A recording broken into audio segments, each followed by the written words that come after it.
So we're engineers. We like equipment. There are a few pieces that we design and have contract manufactured that are captive to us, but really, we're always after the best solution. So we pick an air system from one manufacturer. We pick a decorticator from another manufacturer. We do conveying from somebody else. We just pick the best pieces. And so as we go out, we've been invited in to help a lot of people with their material handling and their separation processes. It doesn't matter to us whose equipment you're using. Hey guys, it's Mandy with Global Hemp Association. I wanted to say thank you so much for joining. I'm excited about the opportunity to build a relationship and connect this supply chain. I mean, after all, that's why we started the association. Our association was built on the foundation of connecting supply chain, building relationships, and helping you grow your business. Anyone from farmers, manufacturers, and distributors, people that are passionate about the supply chain, and those creating products selling into biofuels, plastics, textiles, construction, and building materials. Hello, we're live. Hi, Shane. Hello, how are you? Great.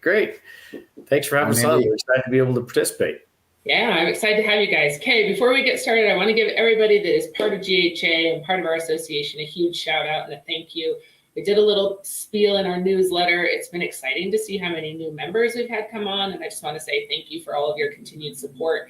For those of you that are not members, I encourage you to get involved, to go to our website, globalhempassociation.org. We are in the middle of restructuring our website, which is cool. We're going to give a lot of login information for extra data, our seed trial data, all of our interviews, and also a member connect tool that's a little bit more robust. So that'll be really awesome. But before I ramble on anymore, I want to pass this over because I'm really excited about what you guys are doing and what you guys bring to this industry. And more importantly, I'm excited to talk about the scale that we just kind of started talking about behind scenes. And so before we get started, Shane, you want to give a little intro about who you are and what you do and how you got into this industry, and then we'll pass it off to Bill. Well, we've been on the wild hemp roller coaster for several years now. Hemp Processing Partners started off processing primarily seed. We then moved on to separating sticks and stems and seed from the flower, so you could get a good extraction ready flower.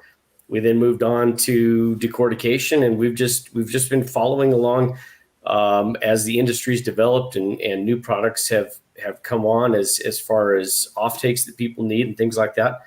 We're primarily an engineering company. So I'm a licensed engineer here in Colorado. We have another licensed PE on staff as well. We have been in the agricultural processing world for, probably 18 years now.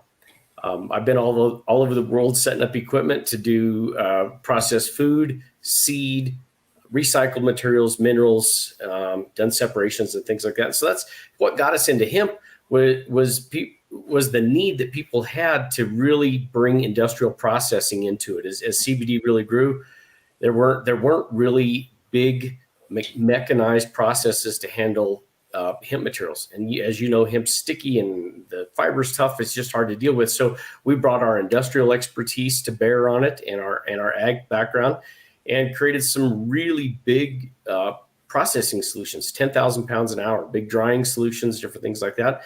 And so that's how we got our foothold in hemp. And we've spent the last 2 years doing R&D on decortication and everything that it takes to get good hurd and good fiber. So that's where we stand today. Okay, this just brought up a ton of questions, but before I dive in, because I've got lots I want to talk about. Bill? Yeah, Mandy. So I met Shane and the team back in 2018. We were one of the first clients as a large extraction company in Colorado. And we had just grown 365 acres up from 116. And we had a challenge, and that was to process all of that flour, get it clean, get it milled right for the efficiencies of extraction back in 2018. And that's where we met Hemp Processing Partners and Shane, and they just kept problem solving from that day. But my background is is international business. Worked for a company that supplied products into Costco domestically and internationally for 16 years. And I was always tasked with finding the new product that was going to go into the member experience into Costco. And back in 2016, I jumped on a call, met a scientist about CBD, flew to Colorado and started learning. My wife is a nurse. I started sharing low doses of CBD to some patients, started seeing some dramatic results organically without pharmaceuticals. And I got the bug. And I literally ended my career in 2016, moved to Colorado and started a career in the hemp industry, first in floral. And then we've just, like Shane has said, we've just been expanding ever since. Awesome. Very exciting. Okay, so I want to talk a little bit about your team, right? And the depth of the team. And what excites me is the experience outside of the industry. We get often talking to our own industry and our own echo chamber. And so you guys talk a little bit about, Shane, specifically the ag side, right? And the scale of ag and where the hemp industry is compared to where it's going. Well, hemp is probably following the same track that a lot of other crops followed 100 years ago, right? Right. We're just behind from a starting point, but we have the benefit of all the mechanization that's happened in the ag world to catch us up really quick. So outside of hemp, we've been involved in processing large volumes, things that are measured in tons per hour of flow. And our expertise has always been centered around material handling and separation. The hemp plant is an extremely useful plant once it's broken into its constituent parts, right? Yeah. And that's the tough thing to do. But that's what we've centered around is taking an agricultural product, separating chaff, separating dust, separating sticks, separating by density. Sometimes you're taking the same kind of material and you're separating it by density to grade it. Mm-hmm. We're using a lot of pneumatic methods to handle material, to dedust material, to separate material. So outside of hemp, we have some really good manufacturers around the world that have been working on these things for decades. And so what we have to do is reach out into that industrial world and pull out the pieces that fit for that specific operation in hemp. People a lot of times want to buy, and this has been from the beginning, they want to buy the hemp machine. You don't buy the hemp machine. You might buy a system of machines that gets what you want. But the thing about hemp, it's so super diverse and good for so many different things that the system today won't be the system tomorrow. So we might develop a system today that makes just outstanding animal bedding and great insulation.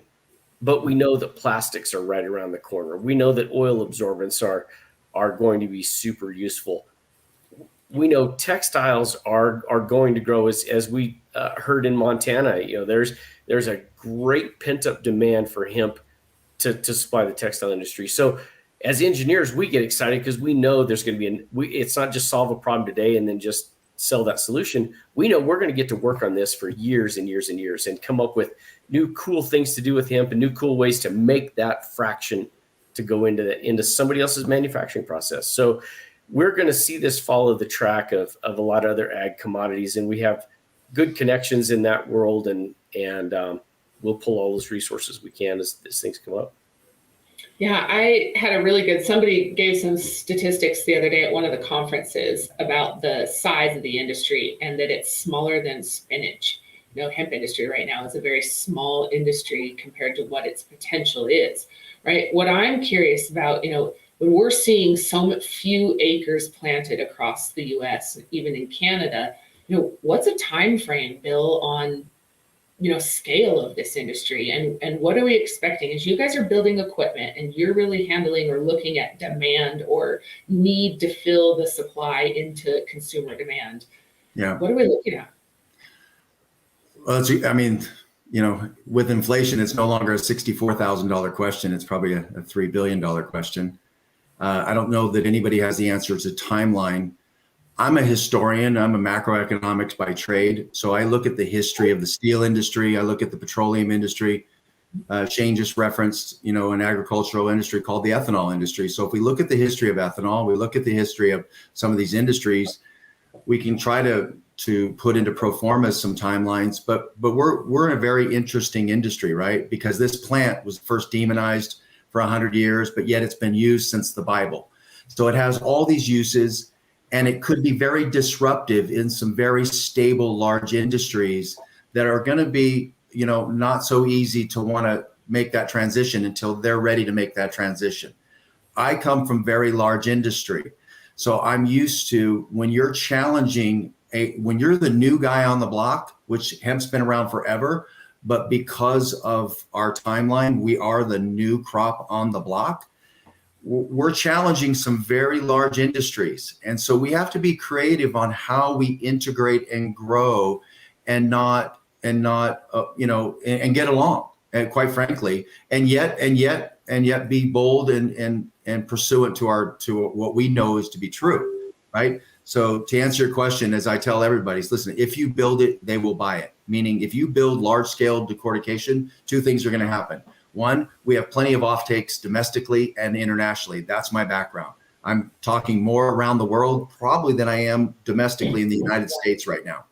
That's the first thing. The second thing is I'm a huge advocate of the farmer. People that know me in the industry know that usually my boots have been on the ground in many, many hemp farms across America and outside of America. And so the farmer has to feel confident that if he does grow this fiber grain crop in 2023, A, it's going to get processed, and B, it's going to get bought. And I think it starts with you got to build scaled processing to show the farmer and to show the markets that we're serious. Okay. Yeah, I believe that too. I think the processing has to come first. We've all talked about chicken or egg with hemp, but you took the words right out of my mouth. We need a couple of bold movers, people that will put the processing in place, people that will actually pay farmers for a crop and create bales or bags of product, right? If you want to go to Levi's, you can't go to them with 3 bales of hemp and say, hey, we're going to scale up pretty fast. You want to create a line of clothing around this?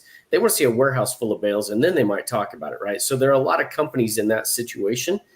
So this industry is looking for a few bold people that not only have the drive and the desire, but the money, right?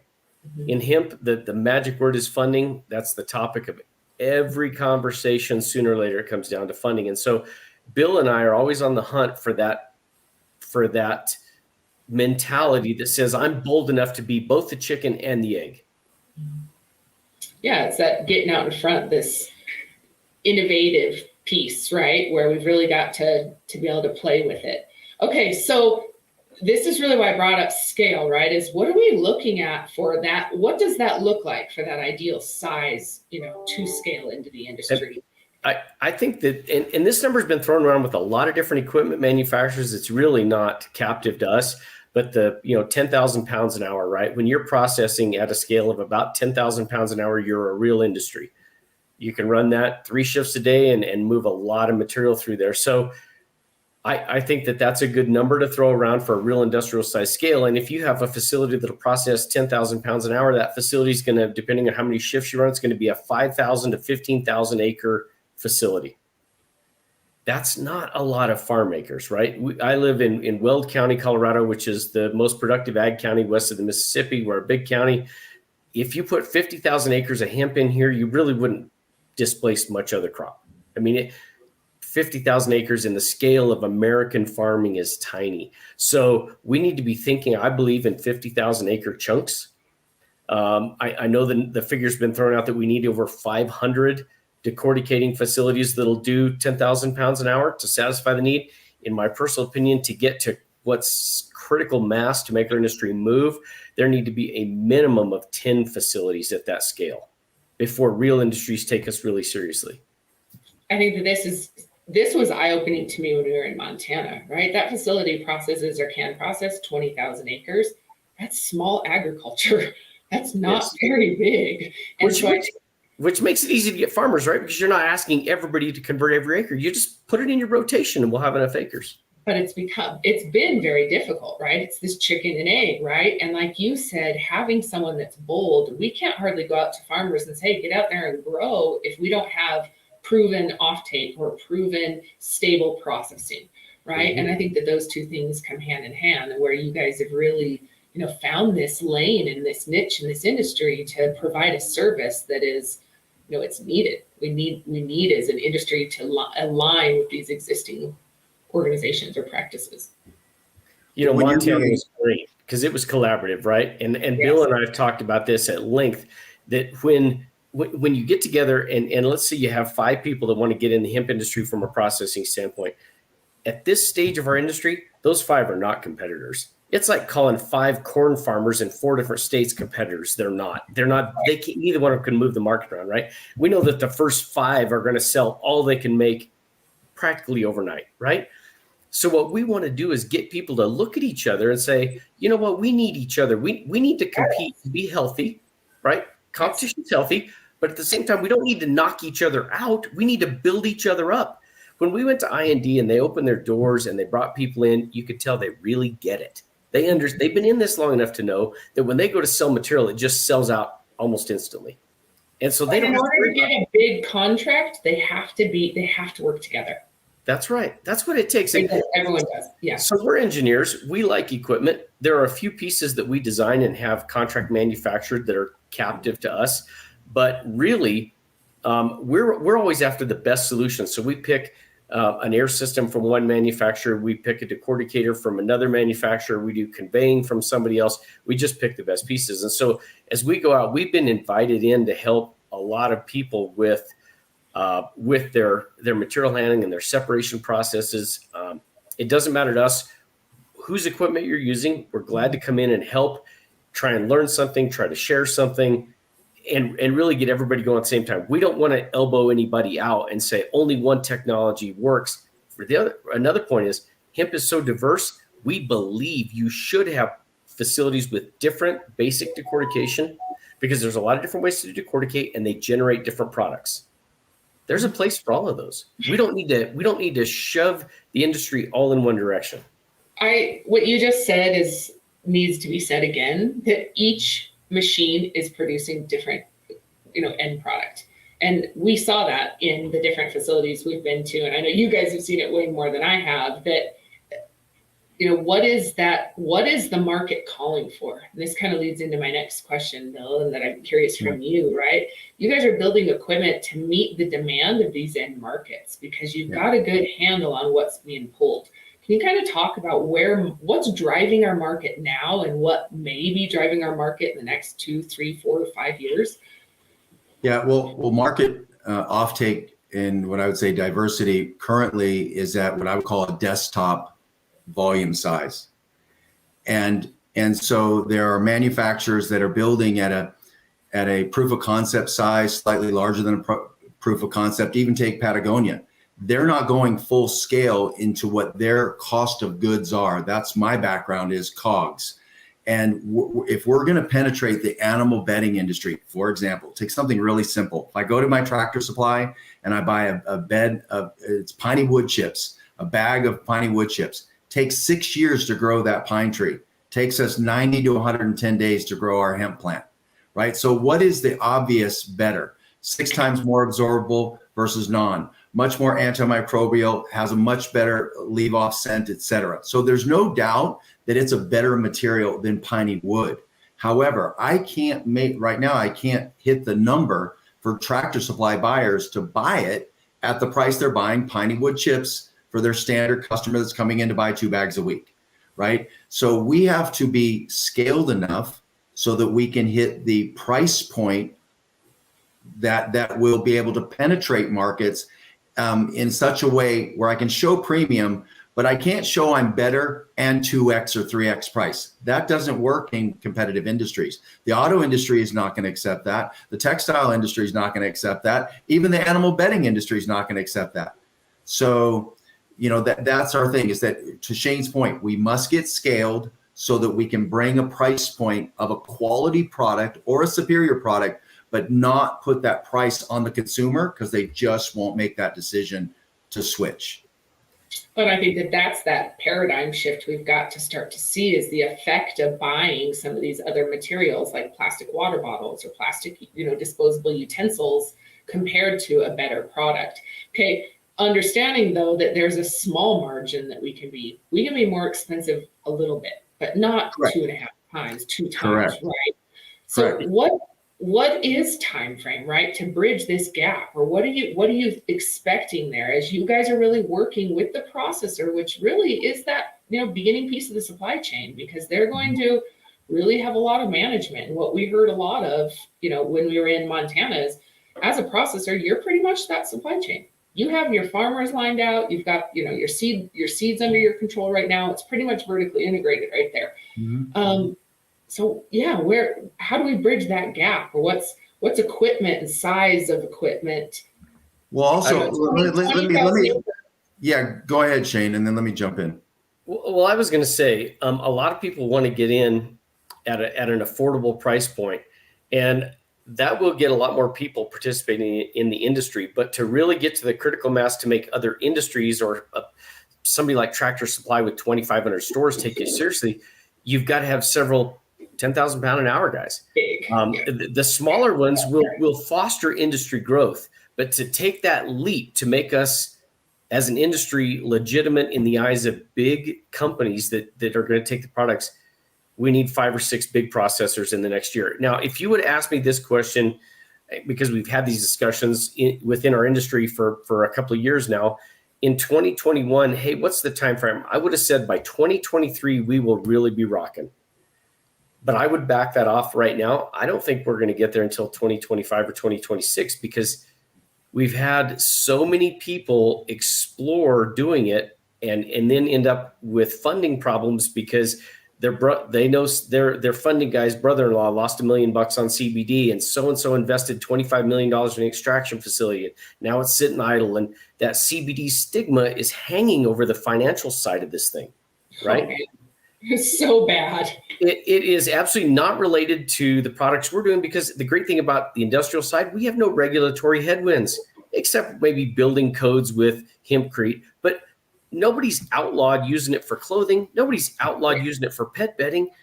So the regulatory headwinds are low, but the financial stigma is hanging there. And I'm not trying to be pessimistic, but I think realistically, we've got 2 or 3 more years of fighting that battle until 2 or 3 people jump in and somebody like Warren Buffett says, yeah, it's okay to invest in hemp, I guess. Well, and I think that it is going to take someone or some big move that is made that people respect and follow to be able to almost change perspective on consumer side. But Bill, your feedback, and then I want to dump into the type. Well, our background with industry is you typically are going to have a first mover and then fast followers. What Shane is saying is we need a couple of first movers that show the fast followers the roadmap that they could actually take over the first movers, right? It's not always the first movers that are the biggest winners. There's plenty of examples of that in industry, right? But until there is a first mover, Shane mentioned IND Hemp. I think they're doing a tremendous job, and they could be the first mover. And Ken Elliott himself has said, look, we don't have the answers to all. We're trying to lift up the entire industry. So there needs to be a couple of first movers to allow what I believe the fast followers are the multinationals that are currently in research and development. I'm talking about the multinational large conglomerates. They're currently doing R&D, but they, and as actuaries, do not move until they have barely a speed bump roadmap. And so as Shane says, we just have to get incrementally better next year. Yes. And then build on that momentum. Yes. And I think we will. I think we will. And let me just finally say this on this topic. The great benefit that we have about industrial hemp is one, the environmental social governance and the climate change conversation that is ubiquitous, not only here in the United States, but it's around the world. And you have, the climate change meeting coming up in Sharm el-Sheikh, Egypt in November. There is going to be a meeting of nations talking about climate change, smart commodities, alternative carbon sequestration. How can we greenify? How can we help with the climate? And so all that conversation, as we all know in the hemp industry, we are one of the prime shiny crops to check a lot of those boxes. And I think the more that we get involved in those conversations will help us grow our manufacturing industries, right? Because if I got carbon credit takes that I could pay a farmer incrementally higher for carbon credits because Nestle's buying the carbon credits, well, now I get to take the crop and put it into textiles. I get to take the crop and put it into biochar or hempcrete. You see what I'm saying? Well, yeah, and I still think the carbon credit thing becomes interesting topic, right? Who gets that carbon credit, the farmer or the manufacturer, and where is it distributed along that process? And I think that it becomes also a little bit intimidating for farmers. So I think that until it's figured out, I think that there's major opportunity, but still, it's still a topic that, makes, but it's exciting to know that it could be that subsidy that hemp needs in order to compete with these other crops initially. Well, yeah. I think from a competition standpoint too, it's going to be interesting to see how well we as an industry can market the environmental benefits of hemp as well as the performance benefits. So if you displace a product, we've got horses, so we go through a lot of I don't know how many bales of wood shavings I bought in the last 25 years, but it's a lot. So we switched and started using hemp, obviously, and the only problem is it's a little hard to get, but it lasts probably 3 to 4 times longer with, I don't know, quadruple the odor absorption. The difference is substantial. So now that we're users of it, if you said, you know what, we're going to have to up the price on that. You're buying that bag of shavings from Tractor Supply for $8 a bale. This stuff's going to be 20. We'd say, okay, good. It's still cheaper than shavings. Sure. We know that now because we've used it, right? Yeah. We wouldn't have known that from day one. If it was $20 and shavings were $8, we'd have probably bought shavings. But we know that now. So our industry will, I think, be able to incrementally get a better margin on products once people have used it, because you can't get us off of it now. Now I'm willing to pay to stay in the game, right? Sure. And I think oil absorption, for anybody who's played around with hemp, if you've got hemp to play with and soaked up oil with it, it blows your mind. Nothing soaks up oil like I'm a car guy too, right? So I spill oil on the floor and all that kind of stuff. And so that's one of the first things we did was start playing around with absorption tests. So we've got data on absorption times and made it fairly scientific. And if you offer me the choice, I'm obviously willing to pay more now. Yeah. But when we get to the scale that gets us in cheap enough to get the guy to try it. This is a good point. Cortland said something earlier, avoid competition and heavy regulations, whereby regulatory authorities can prevent entry due to lobbyists, right? As we scale this, we understand the benefits being in the industry and talking about it, but who are we talking to and where are we entering to gain the traction to avoid this? And I always say all the time, like, it was banned for a reason. These big industries that were now budding up could be viewed as butting up against. Like, this is where I want to be careful. I think that this is an opportunity to collaborate or to provide them, like you said, the carbon credit that benefits them. Correct. We've had some conversation with oil guys. Yeah. They have a very tough battle to fight to get a good reputation, right? If you're an oil company, getting a good reputation is almost impossible, right? Yeah. So they want to use the most environmentally friendly thing they can do in any part of the process. So if you say we can help you clean up drilling sites, clean up drilling mud and all that kind of stuff with hemp, which is extremely environmentally friendly, now you've got what's historically been a polluting industry with a bad reputation dragging you along to make them look better. So that's one way. We're not displacing oil. Right. But we are getting help in moving the product because we can make their process better. And I think you're going to see the same thing with some plastics guys. They're not going to disrupt big oil in any significant way with hemp for a very long time, right? But if you're a plastics guy and you can blend in 30% hemp or 50% hemp and really improve your marketability, I don't think you're going to have to worry about fighting with traditional plastics guys. You're going to make traditional plastics guys your friend. Well, and I think that that's just it, right? Also, these big industries that, are producing that could be potential competitors, right, are also need the demand from the consumer side is so much more focused on sustainability, and they're aware of it. Like you said, Bill, I mean, it just goes back to this full circle of value.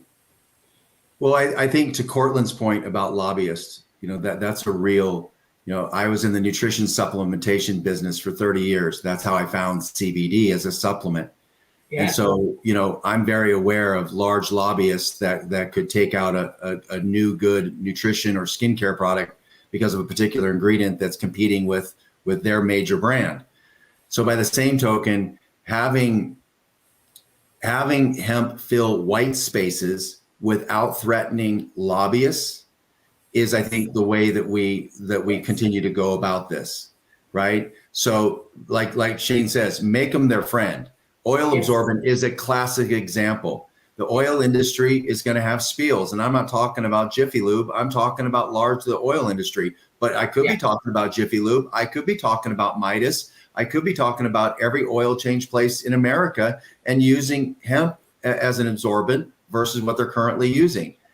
So again, I think filling white spaces without disrupting what the lobbyists are currently doing and gently moving into certain industries and showing unique differences will help us grow. Then once we grow, like we said, someone else just commented, the second mouse gets the cheese. The fast followers are coming. Once we are the first movers, there he is, Bill, the second mouse gets the cheese. And so the fast followers are coming. I'm welcoming the fast followers. We just want to get our foundation, our goal. Our goal was to grow, what was it in the X Prize contest, Shane? 112 million acres around the world, which is a fraction of the farmland. And yet it sounds like a big number, but if we all take a bite out of it globally, we can accomplish it. Mm-hmm. Well, I think that's just it. So I want to talk a little bit about some of the opportunities that you're seeing on a global scale. Even R&D that's possibly coming up. Can you guys talk a little bit about that? And then I want to talk more specific about your equipment and the processing, how it's unique and some of the systems. Shane, I don't know if you have any off the top. No, Bill, I'll let you. I have a couple. Yeah. There's a couple. So one, the textile industry really is into R&D and innovating, getting the right strain in the right quantity so that they can condition it and yet be competitive with their other fibers, right? The bioplastic industry, we know from our conversations, is very close. If they can get the micron size down to, say, 30 or 40 micron, which, at Hemp Processing Partners, we can get it down to that size. You're now looking at extrusion opportunities and scale to make the one-off plastic uses, that plastic bottle you're currently drinking from, Mandy, be replaced by a bioplastic using hemp from a micron small enough to be able to put it in the extrusion molding. That's very close. That's where I'm talking about a multinational is doing the current R&D to totally retrofit the petroleum plastic bottle that you're currently drinking from and make it a bioplastic that's biodegradable, right? That's very, very close. And then you look at biofuels, the conversations we were recently having. Biofuels is very, very close. But again, what do they need? They need scaled feedstock in order to make the economics work. And then we can start to get government subsidies on a biofuel. So these are just three simple examples, but they're very close. But they're working on desktop applications, and we need scaled agriculture, scaled processing, so that they can now work on their cost of goods to the end consumer. Yeah, at least reducing the cost for sure so that we can compete, right? Correct. So is this what you were mentioning when you're talking about the international developments like Costa Rica and South Africa? Well, so in those regards, so in South Africa, a couple things. One, I'm going to go back to environmental social governance.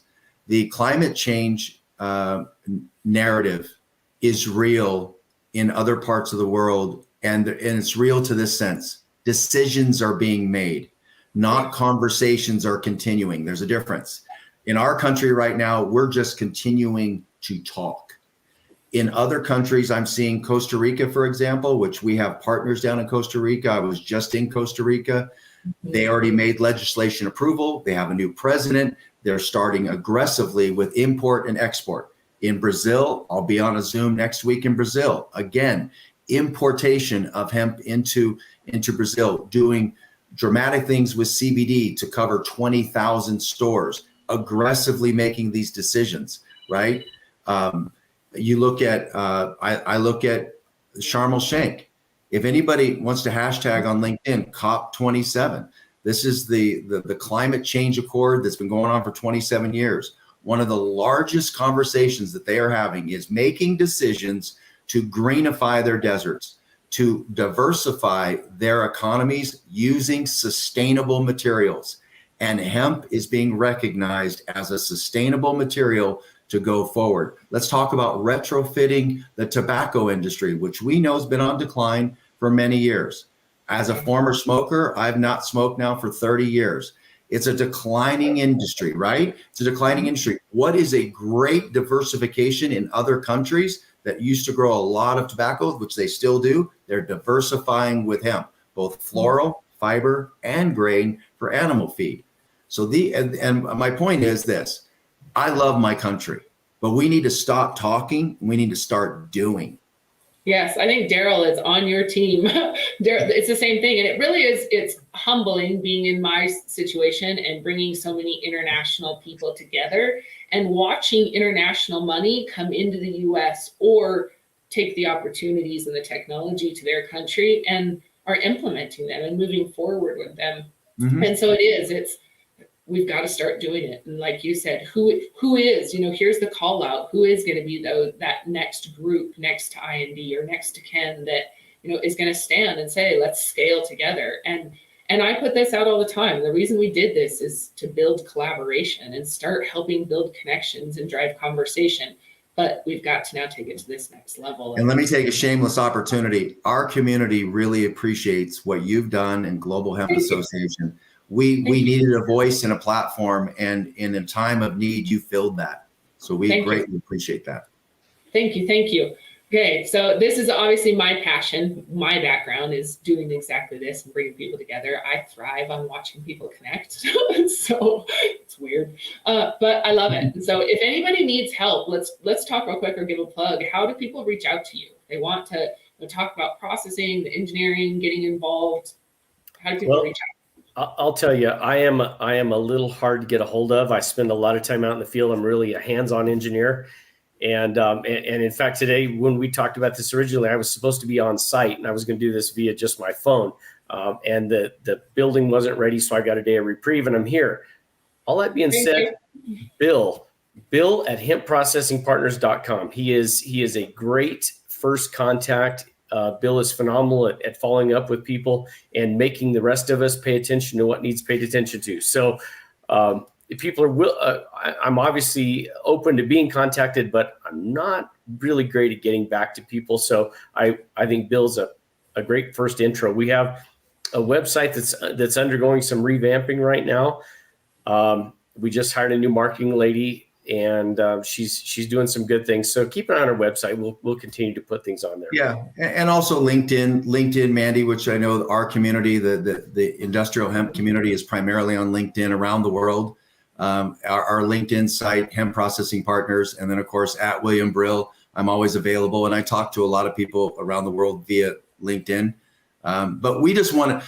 The one thing I want to say at this juncture here is that we're not a system. A lot of times I'll get a call or an email for a quote.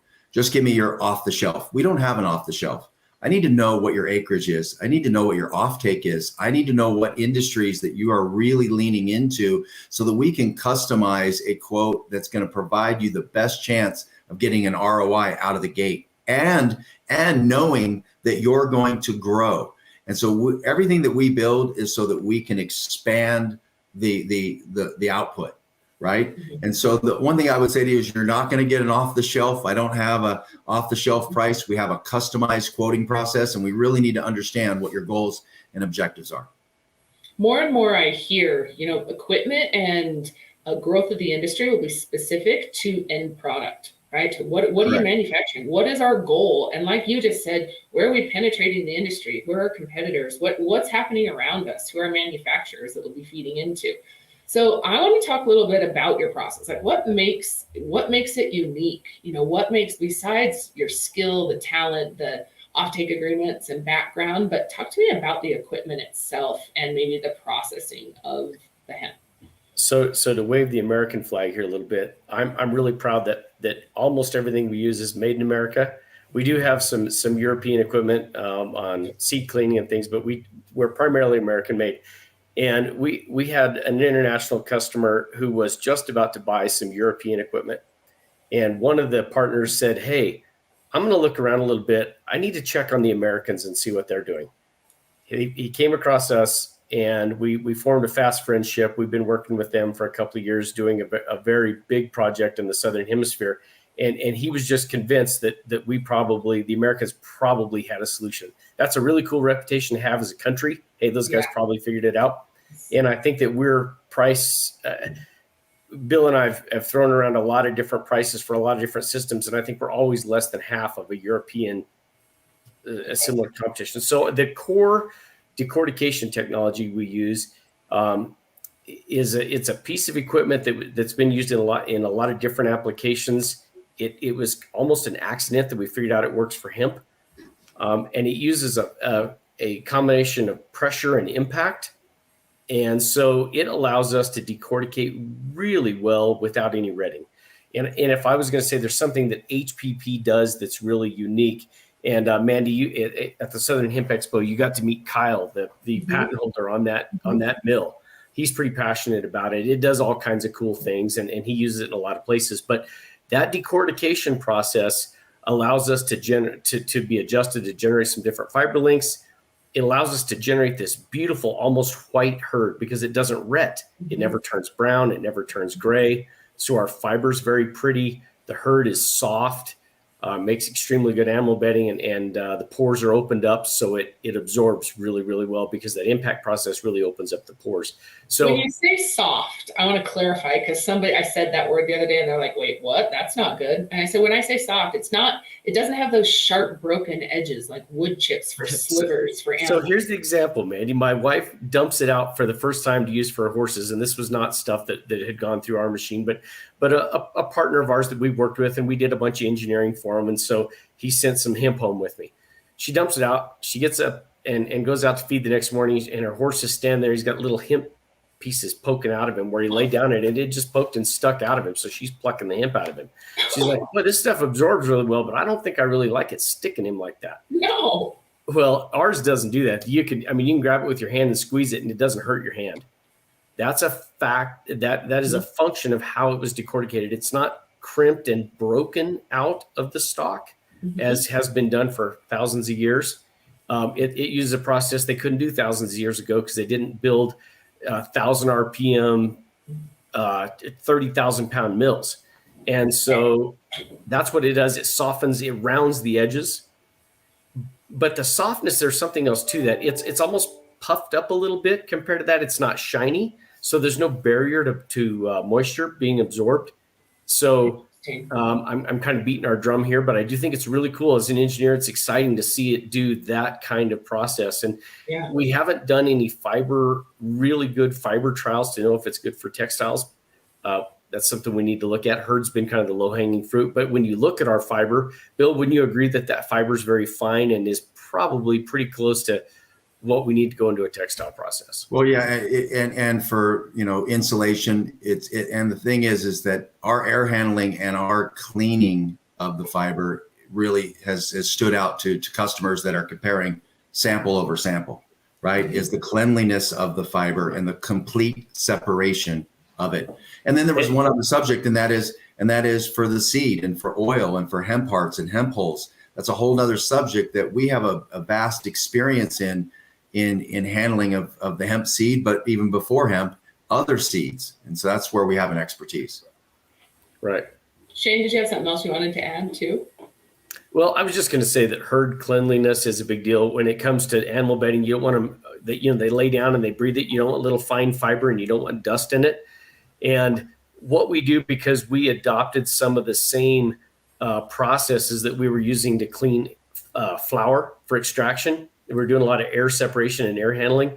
And we took some of that technology and added another step to it and have gotten herd that has virtually no dust and no fine fiber in it. So whether you're making hempcrete or you're making animal bedding, they both want that really clean material, and ours is phenomenally clean. It really is. I've never sent a sample to somebody that I didn't get the response back that, hey, this is the cleanest we've ever gotten. Yeah. So we think that's something to really tout. Okay, so I want to talk to you. You mentioned textile grade fiber, right? Textiles is such a broad term. And there's a big difference, and just like what you said, in what we're processing. When we see Montana's fiber quality or fiber crop that they were getting ready to harvest with little tiny stalks, and they were almost hollow with all fiber, compared to these bigger stalks that we may be processing, looking for a hurd production, more hurd, right? The textile grade fiber, all the fiber potentially will be used, right? It's a matter of what market is it going into? Is it these non-insulation or these insulative mats, or is it the, erosion mats versus a high-end textile or a garment itself? And so I think the broad term textiles is pretty challenging because fiber is fiber. If I could jump in there. So again, Yeah. my background is working with the customer Yeah. to work on the spec that they need. For example, Yes. when you mention textiles, and if people think of carpet, they have one thought. If they think of fashion and they think of Bear Fiber and Guy Carpenter over in, the East Right. Coast, he's going to tell you something very, very different. And I think it's working with, that's what we do, is we work with the customer to really nail his specification. And then we're going to source different varieties. That's why what you did with your trials is so important. What New West Genetics is doing is so important. What we're currently doing to find the right varieties that are processed to meet the end customer's specification, whether it's fashion or it's carpet, whether it's non-wovens or it's insulation, right? And so I think that's really where we started. And that's why I say it's really a consultative process. And we're really talking about the solution you're looking for. And then let us as engineers go work on the solution. Yeah. But I really think that that's, again, kind of back to what we said. Oh, I think you froze for a second. You good? Yeah. Okay. I'm making sure I didn't lose anybody. I think that goes back to what we said in the beginning, right? Equipment is going to be manufactured and scaled to meet end product specs. Can you talk a little bit about some of the challenges you hear from, equipment users, so processors, as well as consumers, to the difficulty of processing hemp or the difficulty of finding or meeting the spec that they're at? So there are a couple of facets to that. As we've talked about a lot, dust is an issue in processing. So from a difficulty standpoint, fugitive dust can be relatively hard to handle. And so when we design a process, we design it so that we don't have fugitive dust, but we also believe there's another reason. It all has value, right? So we believe all that dust that's generated has a value and can be put into a process. So I think the challenge is not losing too much of your product as you process to dust. A lot of material can fly away in the wind. Specs are tough. We had a comment there asking about if we cooperate with ASTM on standards. And yes, we do want to help with standards anytime we can. There's another group that we're working with that has some international standards for a lot of different products, and they want hemp standards. So we're working to help them create that. But those don't exist. Oftentimes when somebody asks you if you have hurd or fiber for sale, you say, what spec do you need? And they say, well, what do you mean? Yeah. Oh, we don't know yet. We're just trying to figure it out. We're still in R&D. Right, exactly. And so it's hard. You can say, you want to hit a spec. So the spec, let's say the spec is 1/2 inch long hurd. Can you get 1/2 inch long hurd? Yes, we can. Well, really what I wanted is 1/4 inch. You don't meet that. Well, if you want 1/4, we'll give you 1/4 inch. Does it need to have a certain amount of fiber content? Does it need to be a certain density? There are a lot of things that we as processors can tweak to get you there. We can't change everything, obviously, but there are a lot of things we can tweak. But the end user is going to have to help tell us what the spec is. Yeah. And if they don't know, the specific consistency of the component of the plant, then tell me what product you're trying to make. Right? Are you making T-shirts? Are you making high-end shirts for Nordstrom? Sure. How soft does it need to feel? Tell me your end product, because a lot of times this conversation is where it falls on me. And I say, what spec do you need? And they go, I don't know. You tell me. And I said, well, what's the goal? I had a lady from Switzerland about a month ago. She wants to revamp toilet paper. She wants to make toilet paper out of hemp. I said, great. She started asking me, so how are you going to make my toilet paper? I said, I'm not going to make your toilet paper. I'm going to make you the material that's going to make your toilet paper. Who's your toilet paper manufacturer? Well, I don't know. I said, well, I would start with Georgia Pacific. Call on them. Call Georgia. find out who your proof of concept manufacturer is, and get as much spec information to us, then we can start to give you the material they need to make your toilet paper. And the other thing about testing, so if you want to meet an ASTM standard, the testing is very expensive.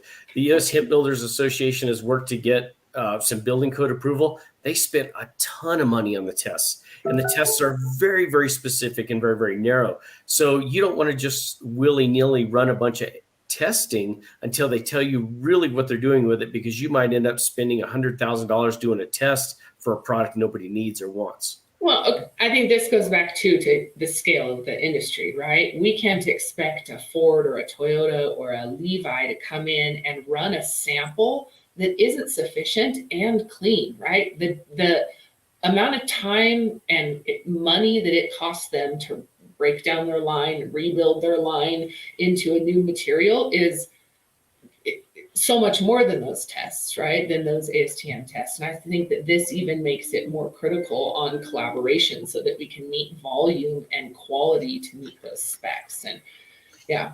It's going to get really important when we have, they talked about a trade alliance at IND. And when you get 5 or 6 manufacturers that say, you know what, this automotive contract is going to take 150,000 acres of hemp. None of us have that. But if we all pull together, we could combine material to go after the big 3 or Tesla or whoever we're talking about. And that is going to require all those different processing facilities to really generate a spec. Yeah. And that's when it's going to get super, super important so it's going to get important so that process or that spec can be transferred from one facility to another so that we can combine forces. Very true. You need to choose your entry, right? Further labs may not assist in collaboration. I think that this is it too, right? It's that chicken and egg, and where we really are starting to see organizations and companies lead by example to be that first step in. They see the need.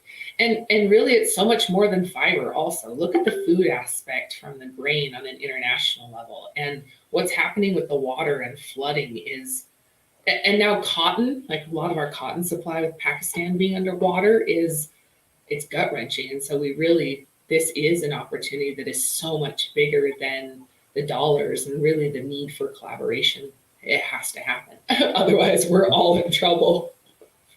Well, we're not going to attract the larger scale applications until we all come together, bring innovation, keep costs down, drive up some profits to the farmer, right? Have some sustainability for the farmer, and then drive costs down on the processing of the spec. That's our pathway, I believe. And then again, continually look for white space that doesn't disrupt large industries that have hundreds or in multiple hundreds of years of industry. They're not going quietly. They'll change when they're ready to change, and they're watching.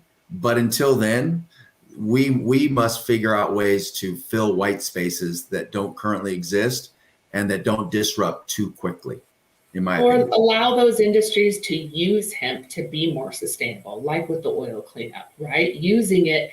Correct. Then we're working side by side. We support each other. We are not competing necessarily. And I'm seeing that more and more, and less of it being like, hey, we're going to take it all out.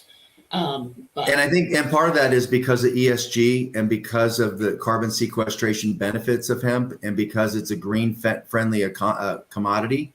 It's such a good conversation for those multinationals to dove into their structure, right? And that works for them. And so I say we need to champion more of that. Yeah, absolutely. Okay, well, we're about out of time. I saw Bill said that the ASTM R value test for hempcrete is $600. No one has done, I lost that comment. No one has done that test yet. That's interesting that it hasn't been done yet, but I would be curious too, when we talk about bringing hempcrete into standards and building those standard development, the difference in the test versus the actual standard. I'm not sure what those differences are, but like you said, I've seen. Well, each regulatory body recognizes a certain testing standard, and so the International Code Council writes the International Building Code, the International Residential Code, the Energy Conservation Code that has to go into buildings, and so you have to make sure that the test is what's is what's needed to meet a specific building code. And I think that they've done some good testing for our values that's gotten that accepted into the International Building Code, but there are more tests that will follow to allow that use to be broader within the code. And so I think that textile manufacturers are going to have tensile strength requirements, diameter requirements, different things like that.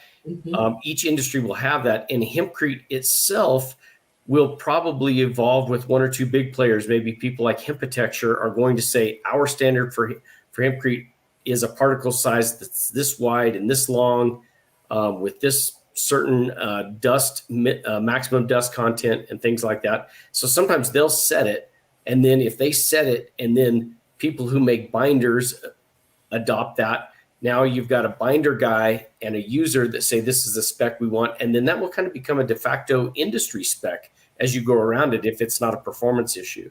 So we're going to see specs come from a lot of different directions. Some of it's going to be consumer driven, some of it's going to be manufacturer driven, some of it will be regulatory driven.